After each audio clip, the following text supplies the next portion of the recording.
Hello everyone, welcome into Fatty's Feast, where we make the best food you'll ever eat without leaving your backyard. My name is Josh, and today we're here to talk about my experience at the one and only Franklin BBQ. Let's get started.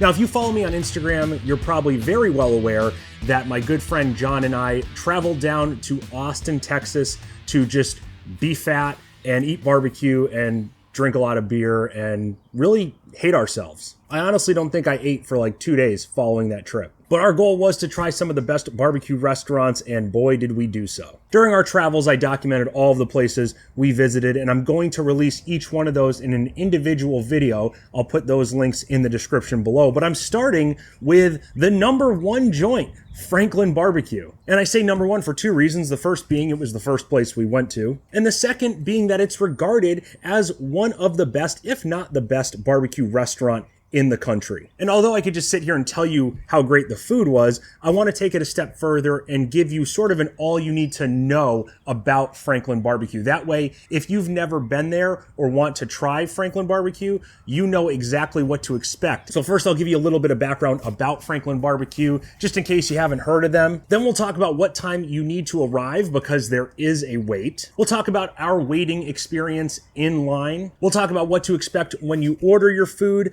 obviously how the food was in general, and lastly, we'll talk about our pit tour and my final thoughts on Franklin BBQ. So first off, Franklin BBQ is located at 900 East 11th Street, once again in Austin, Texas. They're open every day except Monday, 11 to sold out. So if you want to go there for dinner, it ain't happening, because they only make so much food every day. Now, Franklin BBQ was started by Aaron Franklin. If you've never heard of him, he is widely considered the godfather of modern day barbecue. I know that's going to piss some people off who started cooking brisket in their granddaddy's backyard at age 3 using used motor oil and tires and pressure treated wood.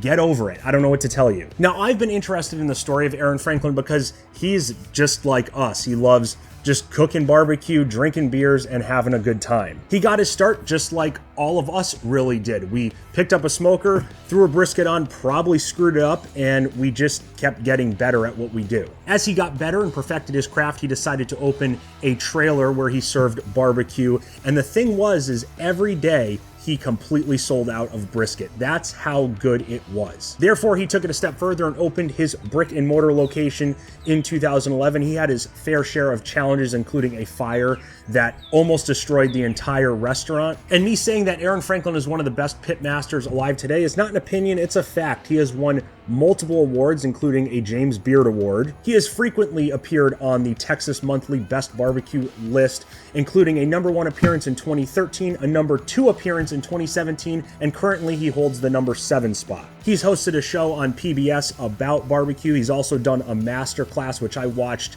from start to finish. When I first started in barbecue, I learned a lot from that. And he also has a YouTube channel, which he took a pause from for a while, but is now back at it and regularly releasing content. So next, when do you have to get to Franklin BBQ in order to ensure you get all of the food you crave? As I said, there is a wait. Now, I want to preface this by saying the wait is an experience, and I'm going to get into that as we go a little further. But some people are going to look at you and say, why the hell would you wait 4 or 5 hours for some goddamn brisket? That's insane. Yeah, maybe we're insane, but good news, if you don't like to wait, you can order takeout. The problem is you need to do it pretty far in advance, and you need to make a minimum order of 5 pounds. So if you're just traveling to Austin to visit, I don't know what you're gonna do with 5 pounds of meat unless you have, 6 people with you. So Jon and I made the trek over on a Friday. We got there at about 7:30 in the morning. Thankfully, we were about 20th in line. So I would definitely recommend going during the week. If you have to go on the weekends, you're gonna wanna get there pretty damn early, earlier than we did, because according to the staff, it is a madhouse. I would say to be safe, get there around 8, latest 8:30. And to put it in perspective, the people at the very front of the line got there at 5 a.m.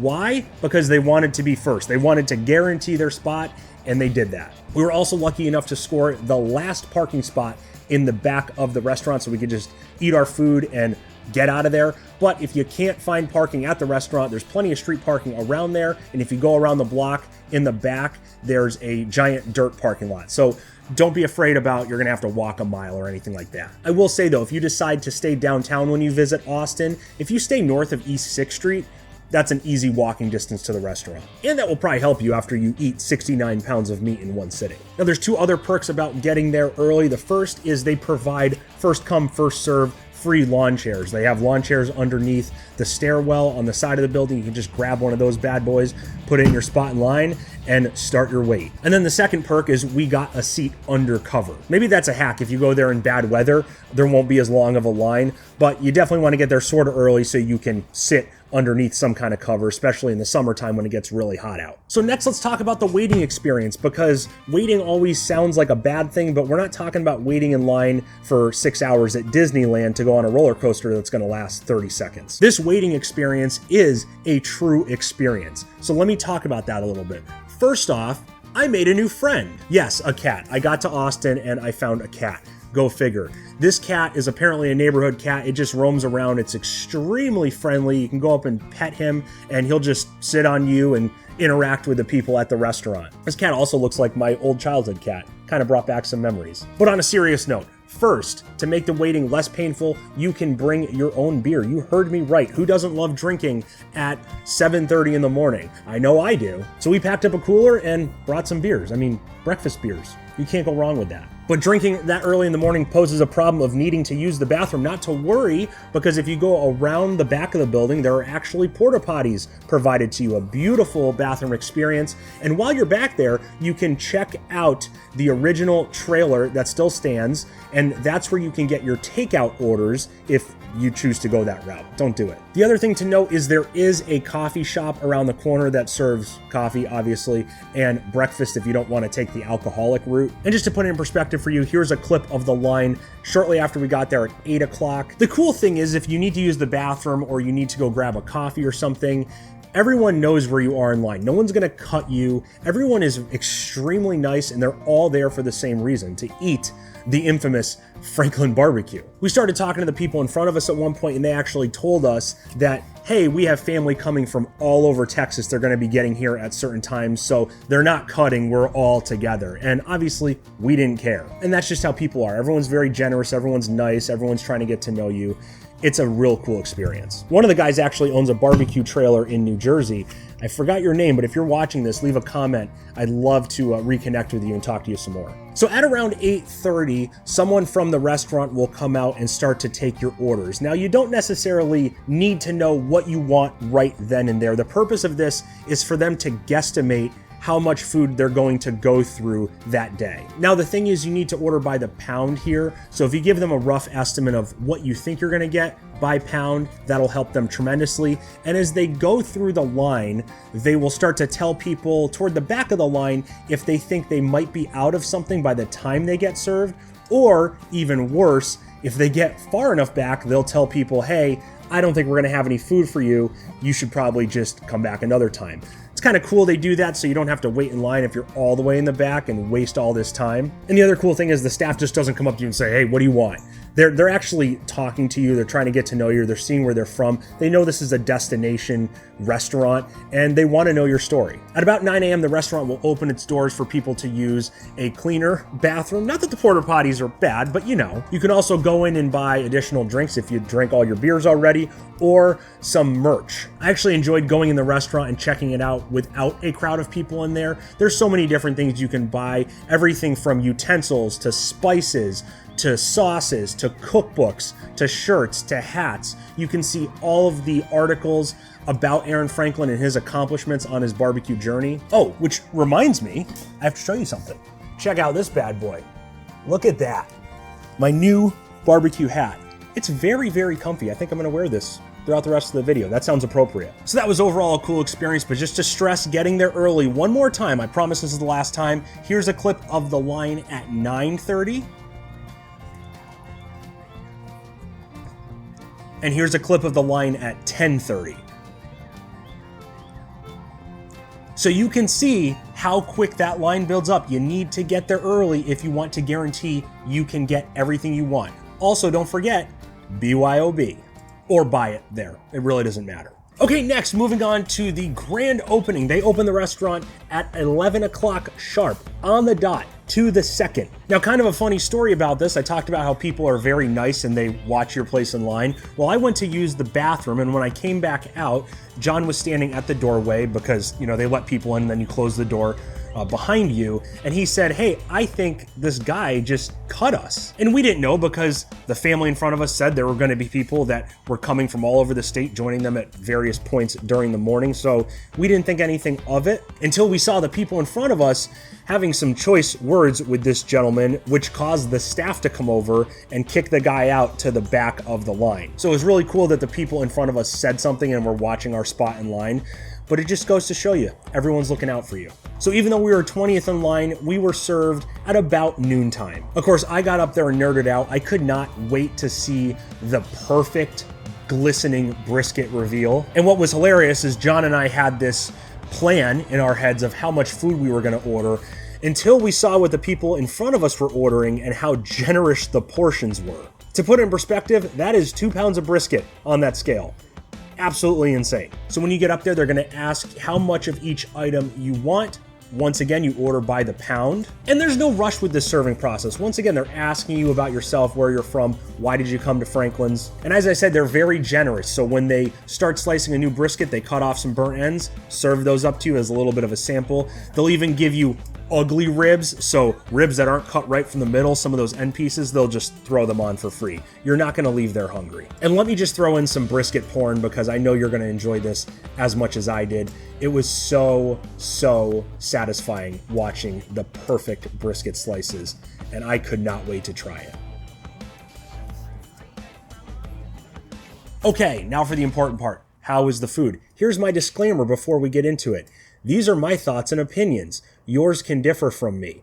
I'm not saying that I can cook any better than Aaron Franklin. There were some things I liked and there were some things I didn't necessarily care for. Overall, it was all great. But when I share these opinions with you, don't take that and say, Josh thinks he can cook better than Aaron Franklin. What do you know, you New England? Yeah, shut up, okay? Don't worry about it. Once again, my opinions. Even though I said that there's always that guy.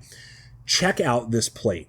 So to put this in perspective, we got 1.5 pounds of brisket, 6 pork ribs, which they ended up giving us 9 because 3 of them were, quote, ugly, 1 beef rib, 3 sausage links, a side of coleslaw, and a side of potato salad. This entire plate cost us $188. Before you freak out and say, oh my God, how would you pay that much for brisket? Is it really that good? We over-ordered. We got way too much freaking food. If you go there and you're normal, unlike us, and actually have self-control, you can order a normal portion. That should cost you around, I would say, $40-something a person. This plate could have definitely fed 4 people easily. So I'm gonna go through each piece of food that we got, and I'm gonna rank them out of 5.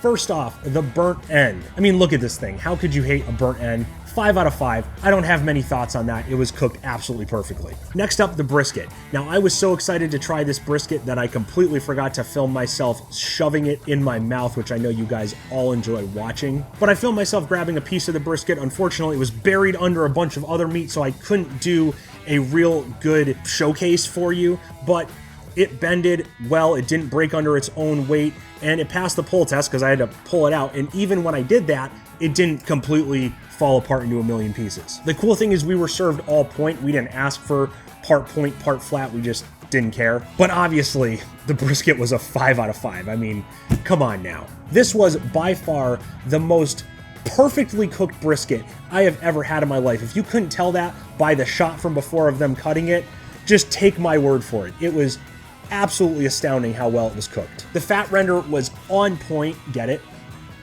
God, I'm funny. I couldn't ask for anything better. However, I will say my cons with the brisket. It was kind of a little salty for my taste. If you like salty brisket, you're going to love it. But it's obvious he uses a good amount of salt in his brisket rub. I would have preferred a little more pepper because I'm a pepper nut. The other thing I didn't necessarily care for was it was a softer bark. I like a crispier, crunchy bark, but that's due to his tallowing methods and wrapping the brisket. That's just the way he cooks them. And the last thing I'll say on the brisket is there was kind of this weird chocolatey flavor within the fat. I don't know why. I can't really put my tongue on it and explain to you in better terms what it tasted like, but it was this hint of chocolate. I don't know. I don't even know if Jon got that taste. I did. It was very weird, but it was really good. All right, next, moving on to the pork ribs. Now, I ranked the pork ribs a 4 out of 5. Jon thought they were the best freaking ribs he's ever had in his life, a 69 out of 5. But these ribs were massive. They were St. Louis cut. I mean, just look at this thing. It's absolutely huge. Now, the reason I didn't give them a 5 out of 5 is, first of all, the exterior was pretty wet, as you can see. It also kind of lacked a crunchier bark that I'm after. The ribs overall had good flavor. I, once again, was craving a little bit more pepper, just like I did on the brisket. And there was also a strong vinegary taste to them due to the sauce he uses, which I'm not the biggest vinegar fan. It was heavy vinegar. If you like vinegar, you'll like these ribs. The last thing I'll say is the ribs were overcooked. They were legitimately fall off the bone with no effort. And Aaron Franklin does this on purpose. That's his method that he uses. I've actually tried his method before, the 3-3 method. I mean, cooking ribs for 3 hours covered is going to overcook them, especially if you're using foil. I was very curious if I would get the same results that he served at his restaurant, and I did. So it made me feel a little better about myself that I didn't screw something up. I just like to have a little bit of effort biting into my ribs. I want it to fall off the bone easily, but not with zero effort. Next, the beef ribs. I mean, check this thing out. It is absolutely massive. I mean, it's a beef rib, but it still shocks me every time I see one and hold one. It's probably the biggest thing I've ever held.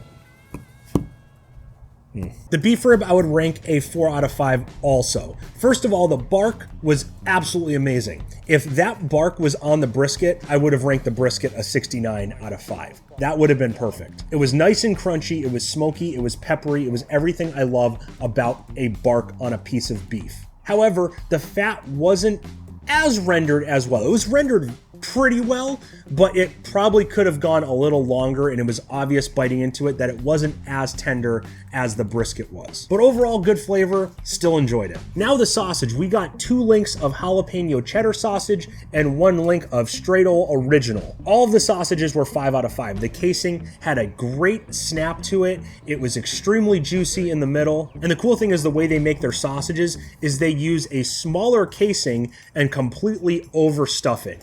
And therefore you get this juicy, oozing result. I mean, oh my God, it was so goddamn good.